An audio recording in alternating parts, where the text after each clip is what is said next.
On Tech News Today, we've got details on the next HTC and LG phones well in advance of Mobile World Congress. Plus, Europe says Facebook's privacy policy is illegal. And Superfish isn't so special after all. We'll tell you why. It's all coming up next on Tech News Today. This is Twit. Bandwidth for Tech News Today is provided by CashFly at CACHEFLY.com.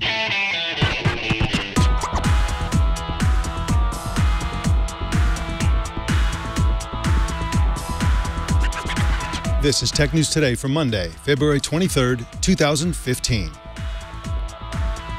This episode is brought to you by Gazelle, the fast and simple way to sell your used gadgets. Find out what your used iPhone, iPad, and other Apple products are worth at Gazelle.com.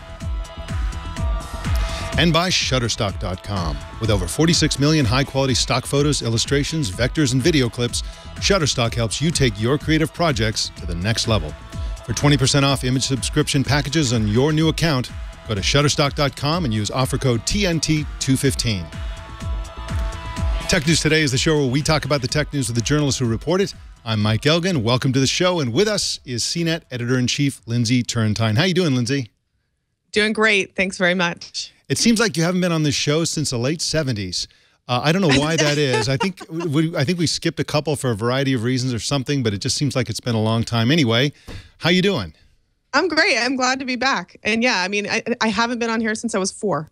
That's true. Yes. 4 years old. You were so young then, and you've grown up so fast. We're so proud of you.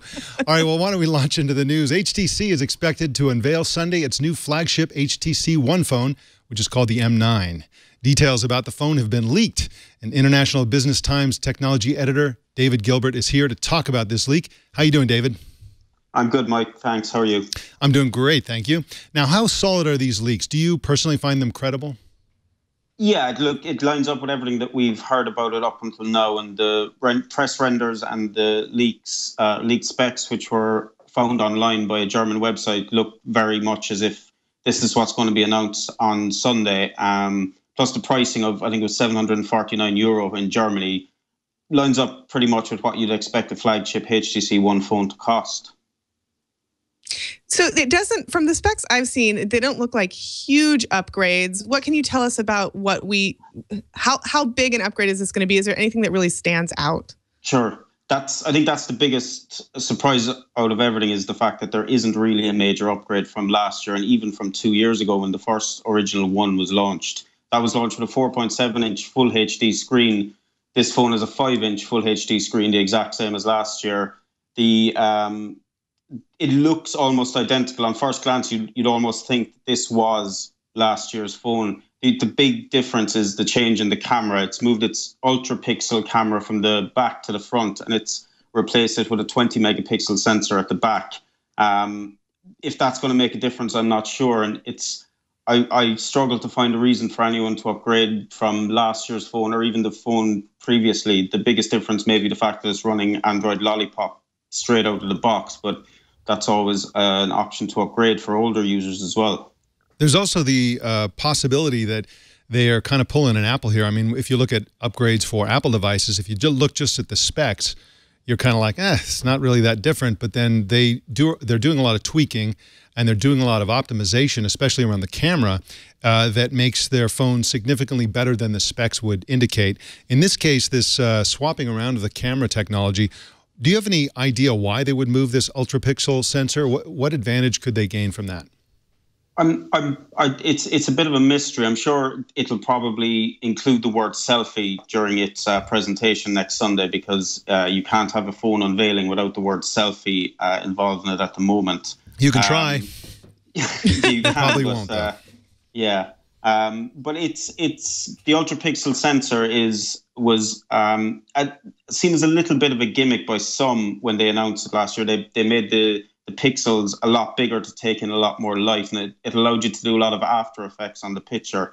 So I'm not sure exactly what benefit it will get from moving it to the front, and the 20 megapixel sensor on the rear, which is probably comes from Sony, will match up with what you see already on phones like the Galaxy S5 and the Xperia Z3. So I find it difficult to see how HTC is going to differentiate itself. And I'm sure it's going to sell itself by saying it's got the latest processor, it's got 3 gigs of RAM, it's got 32 gigs of storage, which are all, it's a really, really good phone. It's just nothing remarkably new, I guess. Well, the pitch about the ultra pixel sensor is that it's supposed to work better in low light situations. Do you think that has something to do with the selfie concept, right? Like, this is the best camera for when you're standing around in a bar with a bunch of people who otherwise are going to look horrible in this shot. That's my best guess, anyway. Potentially, absolutely, because I think you've seen phones from HTC and from Huawei this year that have kind of sold themselves as the selfie phone. So if HTC can use that ultra pixel sensor for, as you say, getting better pictures in dark light, when that's a lot of the time you are taking pictures of yourself, I guess, then it may be onto a winner. Everybody's trying to corner that lucrative, obsessive narcissist market. Now, can you tell us everything you know about color options, the price, availability? Actually, the color options are one area where they may gain some fans. They seem a little bit different than some of the other phones. Can you talk about that? Sure. According to the leaks that we saw this weekend, the 2 color options that are available are going to be a combination of silver and gold, which is kind of similar to the iPhone 6. That's just to be clear, that's silver and gold on one single phone. It's not a silver and a single phone. Silver on the rear and gold on the front and the sides, I think, is what the press renders show.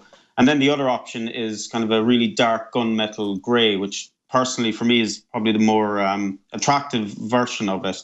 And they do, like, as HTC make great phones, the build quality and the feel of the phones is really premium. Ever since they launched the HTC One, there's no getting away from the fact that these are really nice phones.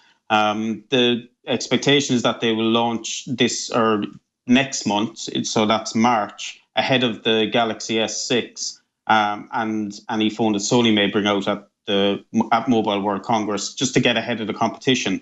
And as I said earlier, the phone is likely to cost around €750 in Germany. So that would equate to around £550 here in the UK, and something around the $800 mark, I guess, in the US. Sounds to me like they're targeting the 2 biggest markets, China and the United States. They've got silver and gold for China and gunmetal for the United States. All right.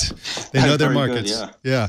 David Gilbert is at ibtimes.co.uk, and you can follow him on Twitter at DAITHAIGILBERT. Thanks for joining us, David. Thanks, Mike. All right.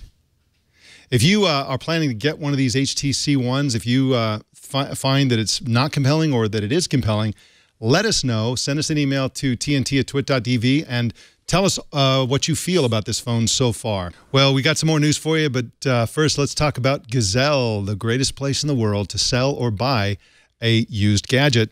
Now, one of the things that I've been reading about lately is this trend of people buying, refurbished or previously owned smartphones. It's a brilliant idea because you get a better phone for the same money. It's as simple as that. And of course, Gazelle is a great place to buy a new phone. They haven't been selling them for that long. Of course, they've been buying your used devices for many years, but now they will actually sell directly to you. And it's just a fantastic way to buy a new phone. They have certified like new phones, which are indistinguishable from brand new phones, and certified good phones that have some gentle signs of wear but function flawlessly and have incredibly low prices. All devices have been put through a rigorous 30-point inspection to make sure that they're fully functional. And certified pre-owned devices are backed by a 30-day risk-free return policy. So after a month, if you decide for any reason you don't want to keep it, just send it back and your money will be returned. And of course, Gazelle is always the greatest place to sell your used gadgets. If you got anything lying around, sell it fast because the value is declining. For the longer you wait, the lower the price is. So sell it to Gazelle right away. They paid nearly $175 million to more than 1 million customers, and there's good reason for that. It's a fantastic and easy service. Find out what your iPhone's worth. Take a minute and go to gazelle.com to find out. All right, we've got some more HTC news here. Mobile World Congress is a huge event this year for HTC. In fact, CNET's Roger Cheng writes that the event is HTC's big opportunity to reinvent itself in the minds of consumers as a consumer electronics company. Roger joins us now. Welcome to you, Roger. Hey, thanks for having me. Thanks for being here. Now, how does HTC plan to remake its public image at Mobile World Congress, and why are they doing it? Right. Well, I think they're going to be doing it in a number of ways. For the most part, through products, right? They kicked off this trend last year with that camera, a little portable action camera. I think we're going to see a lot more products this year at Mobile World Congress. It's not just going to be smartphones. There'll be other things. They're going to get into the fitness tracker arena with Under Armour, and there might be another product out there that isn't a smartphone. And I think that's how they're going to be starting this message out, that they're more than a smartphone company, which they traditionally have been, and they're going to be more of a connected products company. So, Roger, you got a chance to visit HTC's Creative Labs studio. Can you tell us a little bit more about what that is and what you saw there? Yeah, well, Creative Labs is sort of their think tank on the software end. It's led by a guy named Drew Bamford, who runs their software experience. And he's the person in charge of creating the Sense UI, which is the user experience that you find on the smartphone. But that team's also responsible for creating the software experiences on these new connected products. So I had a chance to talk with them about sort of the roadmap and sort of their vision for what the company is. And, ultimately they want to become a connected products company because, they see the writing on the wall. The smartphone market is starting to mature now. You've got a few dominant players up top. You've got a lot of competitors at the bottom competing for budget smartphones. And this is HTC's out, basically. This is their way to move into a new area and find new ways to grow. One of those ways is to embrace the wearable computing market. They've got something called the HTC Petra in the works. What do you know about this smartwatch? I haven't heard anything about the Petra, and I would be really surprised if you'd see something like that at Mobile World Congress. So, but I do believe that they want to get into wearables. I don't know if that's exactly how they're going to get into it, at least at Mobile World Congress. So what do you think about the Under Armour partnership and what that's going to mean? What kinds of, presumably there's something fitness related with that partnership. Right. Do you know anything more or have any guesses? Like, I think they're going to be going after the hardcore market of athletes. That's sort of indicative of what Under Armour is, right? They kind of go after true athletes, not necessarily the casual fitness person, someone who'd be buying a Fitbit or a Jawbone. And this is sort of a long-term partnership. They're going to be, I imagine that they're going to have a number of products through their relationship. So it's not just going to be Mobile World Congress. This is just sort of setting the groundwork for the next few years for HTC. You also wrote that HTC is planning to sponsor video games. I was surprised by that. Can you talk a little bit more about what they might be hoping to achieve with that? Yeah, I think they want to get into the gaming business, and this sponsorship, they're actually sponsoring 3 competitive video game teams, kind of signals that they want to start, making a name for themselves in the gaming business, something that they haven't really been in. So it sort of signals where they're going. I think we'll see more of that at Mobile World Congress and beyond, but that's definitely a good key to or a good hint at what they're going for. Now, one of the devices that they've come out with that's part of their big, broader consumer electronics play is the Re-camera, which I know, Leo has one. He loves it because of its instant uploads to streaming, actually, to YouTube or through YouTube. Kind of an interesting product. I don't know if you have any thoughts on that, but I did want to ask you about HTC's expanding presence in the United States. They seem to be really growing in the U.S. Why are they doing that in terms of hiring employees and doing special things within the United States? Sure. I think they're seeing some of the talent coming out in Silicon Valley, up in Seattle, Northwest, where I went to. They're seeing. I think they feel like they need a new perspective beyond just sort of being headquartered in Taiwan, and expanding their presence here in the West and these Western markets. I think it's helping them grow. And they have shown some progress over the last couple of quarters. They've definitely hit a rough patch over the last few years, but if you look at their earnings, they've actually done a little bit better in the last 2 or 3 quarters, and that has to do with an improvement in the quality of their products. The HTC One M8 is a high quality phone, and the problem has always been that they haven't got the attention that, say, a Samsung or Apple would, but I think they're slowly turning the corner there. All right, Roger. Well, thank you so much for filling us in. It's going to be an exciting week at Mobile World Congress. Are you going to be attending this year? I will be. I'll be at the HTC thing and Samsung's press event just a few hours later. So wonderful. I'll be busy Sunday. Yeah, I'll be there as well. So hopefully we'll see you there. And yeah, it's going to be an exciting show. Roger Cheng is at cnet.com, and you can follow him on Twitter at Roger W. Cheng. Cheng is spelled C-H-E-N-G. Thanks for joining us, Roger. Thanks for having me. Appreciate it. All right. Well, Mobile World Congress doesn't start until next week, but already LG has officially announced 4 new mid-range smartphones. Ryan Whitwam is an independent technology journalist who wrote about these phones for Android. Please welcome to you, Ryan. Hey, thanks for having me. Thanks for being here. Now, the phones are the Magna, Spirit, Leon, and the Joy. Are there any standouts here in your mind in terms of features or price? I think that the interesting thing about these devices is that they're all pretty reasonably well spec'd for a mid-range phone. They all have LTE. They all will come with Lollipop, and the batteries are actually reasonably large. If you compare the Magna to the Moto G, the battery is like 500 milliamp hours larger. It has, I mean, the screens aren't full HD or anything, but at 720p 5 inches, I think that's more than enough for a mid-range device. And they look like LG's more expensive phones. Actually, they look pretty good. They're pretty narrow bezels, and they have the rear-facing buttons on the back there. And that's actually, people look at that and they think it looks bizarre, but it's really comfortable to use. If you've ever held a G2 or G3, you know that those buttons are just sort of where your index finger rests. So, I mean, these look like pretty typical LG phones, except for the cheapest one, the Joy. It has capacitive buttons at the bottom instead of on-screen nav buttons, which is unusual for an Android phone these days. But I suspect that certainly the 2 cheaper devices will be targeted mainly at developing markets. They'll probably all be available in developing markets, at least early on. LG hasn't said where yet. But then I wouldn't be surprised if the more expensive ones like the LG Magna showed up as an inexpensive unlocked device in North America. So we've heard a lot about Samsung, a lot about HTC, and announcements that we expect at Mobile World Congress. This news about these mid-range phones is coming out ahead of Mobile World Congress. I'm curious, do you think this is setting LG up for something bigger, or this is LG kind of saying, well, we don't have a press event scheduled in Barcelona, and we're going to get out ahead of this show and get some attention now? Well, I mean, I'm sure that it's probably a little bit of everything. They're probably not going to announce a new flagship phone for a few months yet, and their main competitors are. But at the same time, Samsung is LG's hometown rival, and they've been having a lot of trouble, as everybody knows, moving the Galaxy S5. And then at the same time, their mid-range devices have been getting a lot of pressure from Chinese OEMs that are suddenly producing some pretty interesting devices. And Motorola is now owned by Lenovo in China. They're going to be pushing back into Asia. I think LG sees this as an opportunity to get a bigger piece of these low-end and mid-range devices, as Samsung sort of has to refocus on getting their flagship devices up to par.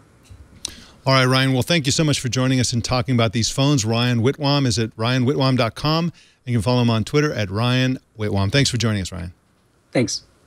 A report by Belgian government's Privacy Commission says Facebook's privacy policies are illegal in Europe.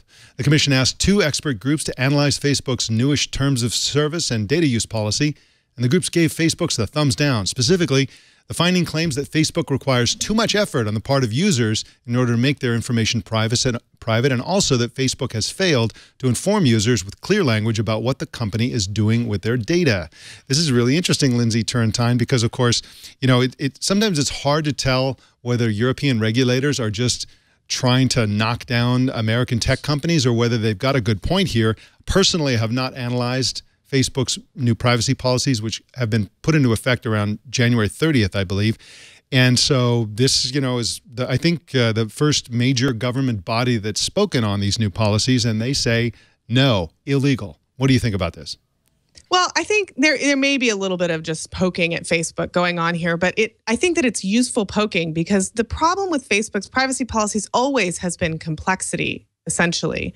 And one of the complaints that the Belgian government has is that it's very hard to deal with location information in Facebook. So right now, you often have to go into your mobile operating system settings in order to deal with Facebook's location tracking, rather than having specific controls within the Facebook app itself. That's kind of just one example. But these kinds of complexities are what make it very hard for, normal people to navigate and to know what they're giving away and what they're keeping private. One of the things that they've been slammed for in this report is that they aren't clear about what they mean by for advertising purposes. For example, they have access to all your personal data, right? So what are they doing with that? Does that mean that they can take your data in aggregate and use that to sell advertising? For example, saying that, you know, our average user has, you know, XYZ income and so-and-so education, or does that mean they're going to take your specific activity and go to people you know, your family, your friends, your mother, and so on, and say, oh, this person has bought this product and thinks really highly of it, you should buy it too? Is that what they mean? Are they going to use your photo in TV? Like, what does it mean that they're going to use your data for advertising purposes? Facebook gives themselves permission to use all of it for anything, as long as it's an advertisement involved somewhere. And so it's really they, you know, I think they do have a good point. The other thing that they are slamming Facebook for is that, you know, of course, Facebook has all these different apps. For example, the biggest ones are WhatsApp and Instagram. What's going on there with data harvesting? Where's that data being? What data is being taken? Where is it being used? How is it being used? And so on. So they're basically pointing out that Facebook is not being clear, and they're not being good at communicating, and they need to do better by European law. I think that it's going to be a very hard thing for Facebook to beat, frankly, because the reality is it is a complicated app with a complicated mission, which is, you know, creating a mesh of people and information around the world to be used to communicate, but then they also have to build a business around it. I think that this is, like I said, it's kind of good needling, and it'll force Facebook to be a little bit more thoughtful about how it presents that information, but it's still going to be a huge challenge, and I think it always will be for a big company like Facebook, because the answer to all your questions about, you know, is advertising purposes this or is advertising purposes that? Well, the answer I think is always yes. It's all of those things. Exactly, especially for a company like Facebook, and I would also put Google into this class of company that really relies on advertising. They really believe in harvesting all the data they can and using it in powerful and creative ways to both benefit the users as users and also benefit the advertisers as customers. And so it's really important that they get this right. I just don't know, they should just be, in my mind, they should just be super clear about what they're doing exactly, because nobody reads those things anyway. If they're concerned about people freaking out about their privacy policies, there's no reason for them to freak out because, again, everybody says, yeah, I read it. I read the whole thing. Nobody reads those things. A tiny minority of people do, and sometimes those people are journalists who write about it. That is a risk. But still, I think that they'd be better off just going full out and being as detailed and explicit as they possibly can. The other problem is, of course, that they don't know what they're going to do with data. They're always innovating. They're always trying things. They're trying different things with different users at the same time. So it may be very difficult for them to be specific about their privacy policy because they don't know what they're going to do with the data. So Exactly. All right, well, additional news here for you. Lenovo has been on the defensive recently about encryption-busting technology in the Superfish adware pre-installed on low-end Lenovo laptops. But now we've learned that the same technology, which was created by the Israeli company Komodia, has been uncovered in at least 14 software titles, including one that's considered a malicious Trojan by Symantec. So, in hindsight, Lindsey, it looks like poor Lenovo was singled out unfairly, fairly. I don't know if it's fair or unfair, but they were singled out. And it turns out there's so far only one of 14. And maybe this is a widespread problem that needs a bigger solution than just, be careful if you own a low-end Lenovo phone, a laptop. Yeah, well, I mean, Lenovo sort of had to fall on its sword to make this, to bring attention to it, but it's a serious problem whether it's on Lenovo machines or anywhere else. So I'm kind of glad that the company that had to deal with it first was one with a real PR company and the ability to handle it so that we could have an open discussion about this. I mean, it's a big deal. It is a big deal, and that's a good point. Now the attention is going to Komodia, the Israeli company that creates the technology. They've even got a software development kit called an SSL hijacker. What kind of company is this? We need to look into this company. It's pretty suspicious. Yeah, it absolutely is. Other tools include CartCrunch, Wired Tools, Say Media Group, Over the Rainbow Tech. These are companies that have the same software. System Alerts. I don't know. That sounds pretty generic. Arcade Giant. Check to see, check the details on this. I also believe that additional companies and software packages are going to be revealed. I doubt that there are only 14. So pay attention to this news. We'll be reporting updates on both of our news shows. So pay attention to what's happening there. Well, we've got some courtroom drama for you. A federal judge Friday dismissed a lawsuit that accused Google of driving up prices by forcing Android handset makers to use Google Apps. The judge found that the plaintiffs failed to show that higher prices resulted from the Google Apps. I don't know what prices they're talking about. Ad prices? I don't know. This is a tough thing. How do you prove that ad prices, which are fluctuating all the time, were caused by what they used to call bundling, or what they're still calling bundling in China with similar action against Google? Lindsey, Turrentine, what is your feeling about this? I mean, you've got each major government organization that deals with antitrust around the world looking at this idea that Google, when you get Android, when you get the regular version of Android, there's Google Search, there's Gmail, there's all those Google applications. Is this fair or unfair? And if it's fair, then why is this fair, but Windows with Internet Explorer in the 90s was not fair? Any thoughts on that? Well, that's a difficult question. I mean, certainly it may or may not be fair, but everybody does this. So it seems unfair to me to single out Google and not, say, Apple, which, preloads Safari. And certainly you can choose to use other, on iOS, you can choose to use other basic apps, but it's not as easy. They don't work as well with all of Apple's integrated services. The same is true of Google products on Android. I think if it is unfair, it's going to cause a lot of disruption, not just for Google, but for everybody. Yeah, I think you're right. And it's a really difficult question. It certainly is. And one of the questions that I don't hear anybody talking about, and of course, I'm not a lawyer, so maybe there's some legal reason why this isn't a concern, but, really it depends on how you look at what's a monopoly and what isn't a monopoly. For example, if you look at the market share of the versions of Google that are, the approved by Google versions of Android that are out there, and have access to the Play Store and all the rest, okay, that's not a monopoly market share. I don't know what it is. It's, I don't know, half or something. I mean, it's not that high. Lots and lots of Android phones around the world, including those by Amazon and lots of, phones from companies in China and elsewhere that just don't even try to play ball with Google. They don't really have a monopoly share. Apple, on the other hand, has a 100% share in the iPhone market. iOS is on 100% of iPhones. Is that a legitimate or an illegitimate way to look at market share? I don't know. Or is it that Google's, or you're looking at Android's market share in total globally compared with iOS and Windows Phone and so on. If you look at it like that, that doesn't hold water either, because, of course, like I said, a huge number of Android devices don't have access to the Play Store, don't have these Google apps that everybody's concerned about. So it's really hard to me, I mean, this is weird that they came out with this ruling proving that, they're basically saying that the plaintiffs failed to prove that prices were raised by this situation. It seems to me that it would be easier to prove that Google doesn't have a monopoly in mobile operating systems. It seems that way to me. And I guess it's kind of what you were saying. It depends on whether or not you're talking about the monopoly as an operating system, or as the apps, a monopoly over the apps running on the operating system. I think we've got a pretty fair fight with operating systems right now. It's very balanced, unlike, say, even the browser market probably. So I don't know. It seems to me that this is just about apps. And when I really think about it, I tend to agree with the court, which is that it's not unfair. I just can't help but think, if you look purely at what the operating system, the companies that make operating systems do, Google is unassailable. They say, okay, we're going to have our version. It's voluntary if you want to use it.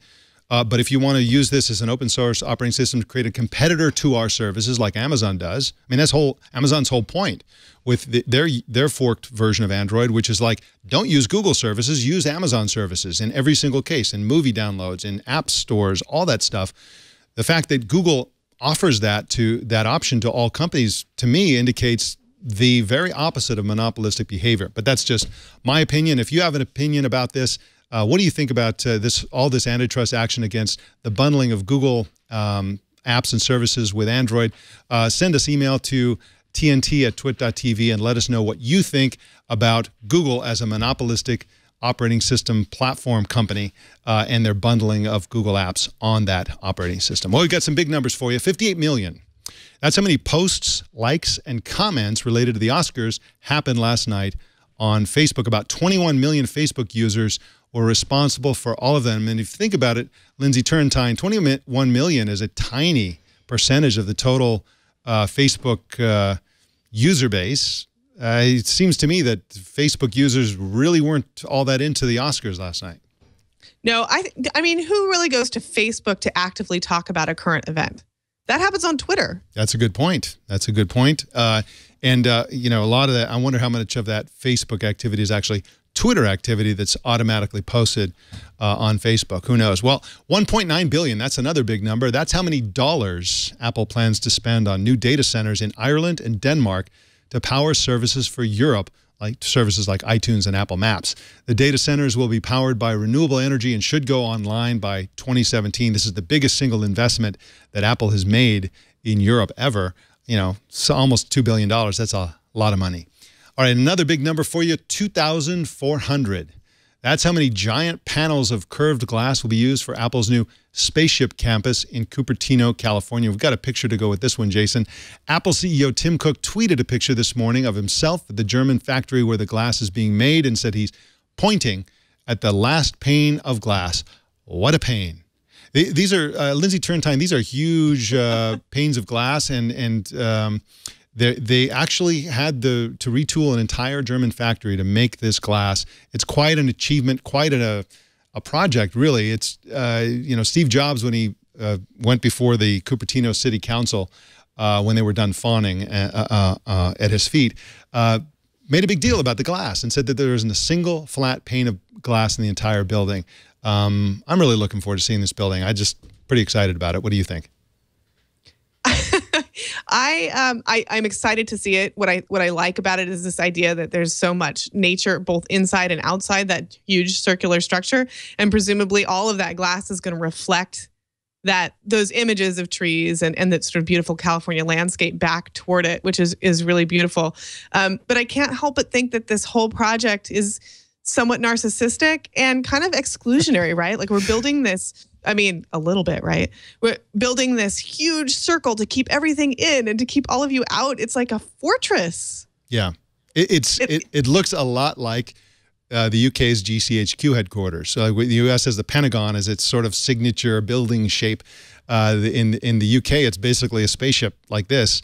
You know, that one's a little bit older, a little bit less high tech. This one has all kinds of weird stuff, like it has these shade flaps that are tuned into the sunlight that open and close to monitor the heat and all kinds of crazy stuff like that. But you know, the other thing to look at here is that, you know, you're obviously extremely familiar with the landscape of Silicon Valley. It is an ugly place. I mean, Silicon Valley is, you know, there's so much money generated, there's so much technology generated, but really the real sort of feel of Silicon Valley is strip malls and bland office parks and lots of parking lots and all that kind of stuff. And this particular campus is right smack in the middle of that kind of generic cookie cutter, mass-produced buildings.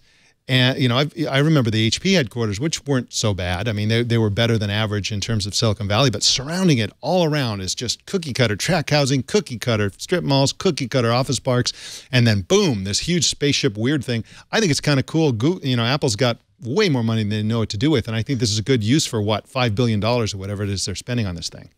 Yeah, it's nothing. Yeah, it's nothing. Nothing. They should have spent $100 billion. Just made it.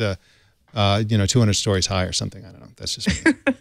I love to see companies spending lots and lots of money that isn't mine.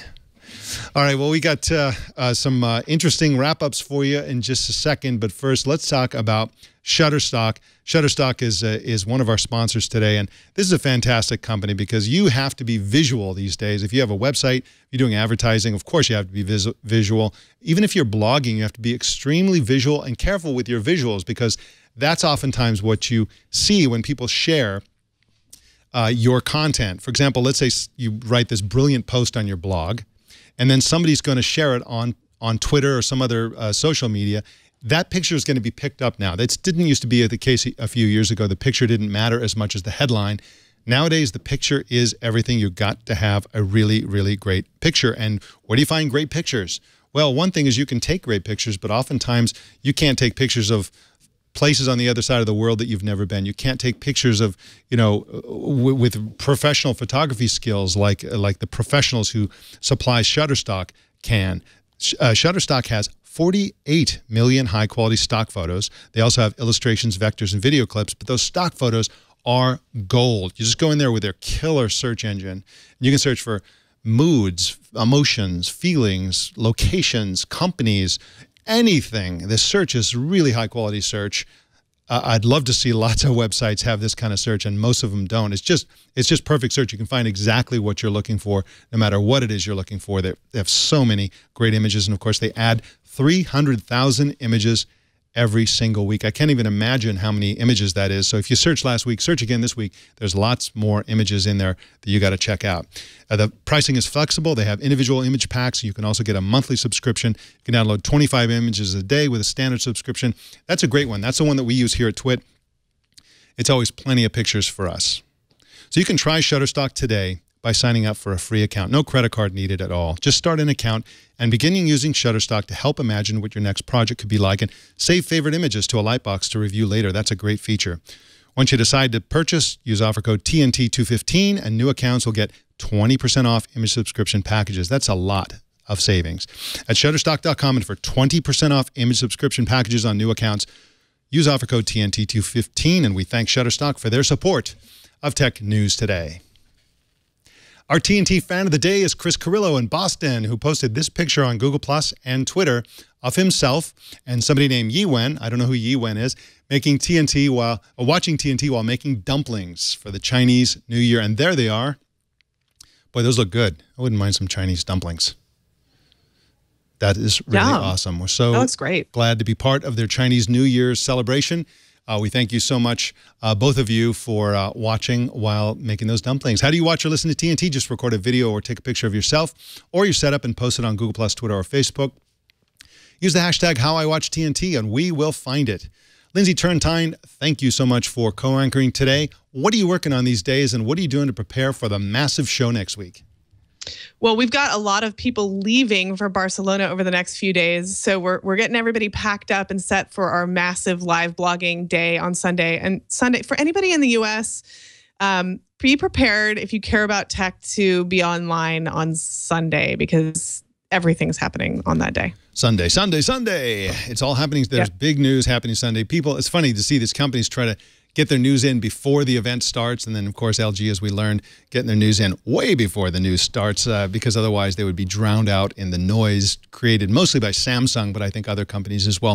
Thank you so much, Lindsey Turrentine. Always a pleasure, and we will see you next week. All right. Take care. You can subscribe to Tech News Today via RSS, or wherever great podcasts are aggregated. You can choose your favorite way to subscribe at twit.tv/TNT. You can find the subscription options over on the left. You can also watch us live every weekday at 10 a.m. Pacific, 1 p.m. Eastern, 1800 UTC at live.twit.tv, or on the app or browser plugin of your choice. If you're ever in Silicon Valley or San Francisco, come on up and watch us live. Follow us on Twitter at Tech News Today TV, and come hang out with us in our Google Plus community. Just search Google Plus for Tech News Today and you'll find the community there. You can also follow me on Twitter at Mike Elgan, and let us know what you think. Send email to tnt@twit.tv or call 260-TNT-SHOW. Also, don't miss our Tech News Tonight at 4 p.m. Pacific tonight and every weeknight right here on the Twit Network. My name's Mike Elgan. Thank you for tuning in, and we'll see you tomorrow.